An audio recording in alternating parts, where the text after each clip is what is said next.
While every superstar was told to sing in English to reach America, one quiet kid from Vega Baja refused.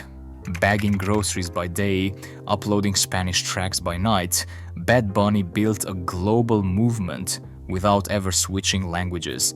The world told him it was impossible, yet he turned all Spanish songs into Super Bowl history. What gave him the courage to ignore the rules everyone else obeyed? In Vega Baja, Puerto Rico, the day started early and ended with music. Benito Antonio Martinez Ocasio grew up in a modest house, the son of a school teacher and a truck driver. His mother, Lisauri, spent her days guiding students through English grammar, while his father, Tito, hauled goods across the island's winding roads. Home was filled with warmth, discipline, and the steady rhythm of everyday life. Sundays meant church in the morning and salsa, reggaeton, and Latin trap drifting through open windows by afternoon. The neighborhood soundtrack was a mix of old speakers and laughter, the kind of place where everyone knew your name and your mother's too. Benito wasn't the loudest kid on the block. He kept to himself, more observer than showman, but he noticed everything. One year, at age 5, he was sent to school in a bunny costume for Easter.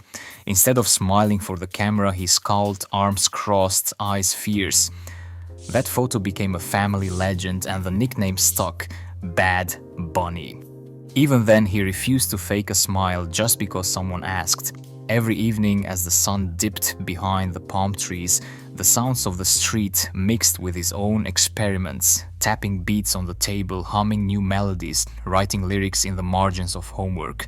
In Vega Baja, music wasn't about fame. It was about expression, about belonging, about holding on to your roots. For Benito, Spanish wasn't just a language, it was the voice of home.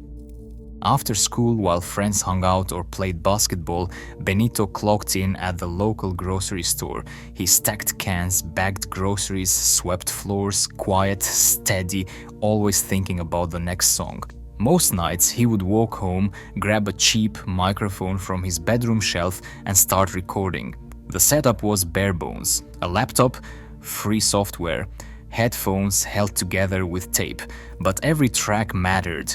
He wrote verses on scraps of receipt paper, layered beats on old speakers, and uploaded everything to SoundCloud under the name Bad Bunny. No studio, no team, just persistence. He was not chasing American radio or trying to fit in with pop trends.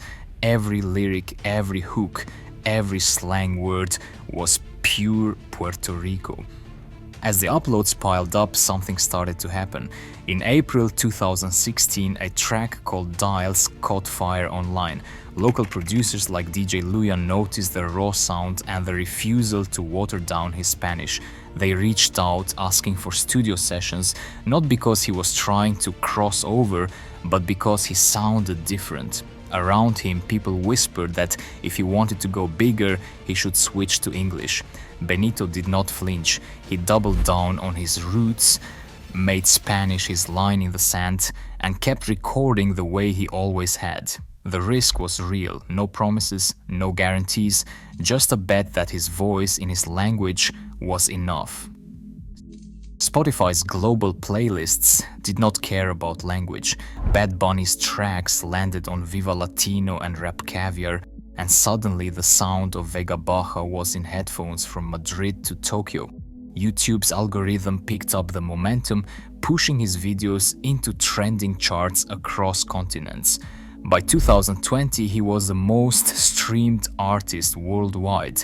No English crossover, no translation, just billions of plays in Spanish. His album YHLQMDLG broke records, becoming the highest charting all-Spanish album on the Billboard 200 at the time. Un Verano Sin Ti spent 13 weeks at #1.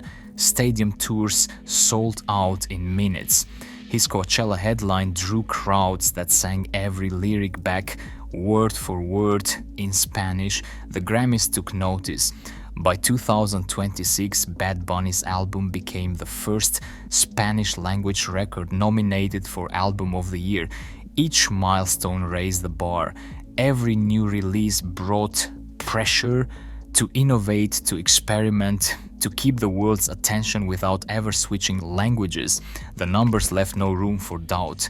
Spanish was not a barrier, it was the key. Doubt always finds a stage. As Bad Bunny's tracks took over playlists and headlines, critics sharpened their knives. Pundits on cable news called him a passing trend, a fluke riding the Latin wave. Conservative commentators complained about his style, about the way he dressed, about the nails painted blue and green and pink, about the way he wore skirts and pearls without apology. Headlines debated whether he was overrated, whether he belonged at the center of American pop culture at all. He answered without flinching. On late-night shows, he flashed his nails and said, "I do what I want." When asked about switching languages, he shrugged. "Why would I? Spanish is enough." He refused to let anyone else set the rules. Ownership meant more than just masters and royalties. It meant his image, his sound, his message. Then came the Super Bowl, the world's biggest stage. No English, no translation, just Bad Bunny in front of 128 million viewers, opening with "Que Rico es ser Latino," hundreds of dancers, Puerto Rican flags, dominoes, a nail technician on the field. Social media exploded. Some called it an affront, a takeover, a challenge to tradition. Politicians tweeted, rival shows tried to pull attention away, but the numbers crushed them. Bad Bunny didn't just perform, he confronted the mainstream, daring them to look away, and they didn't. Spanish no longer needs translation to own America's biggest stage. Streaming erases old barriers and culture speaks for itself. The world is listening now in every language.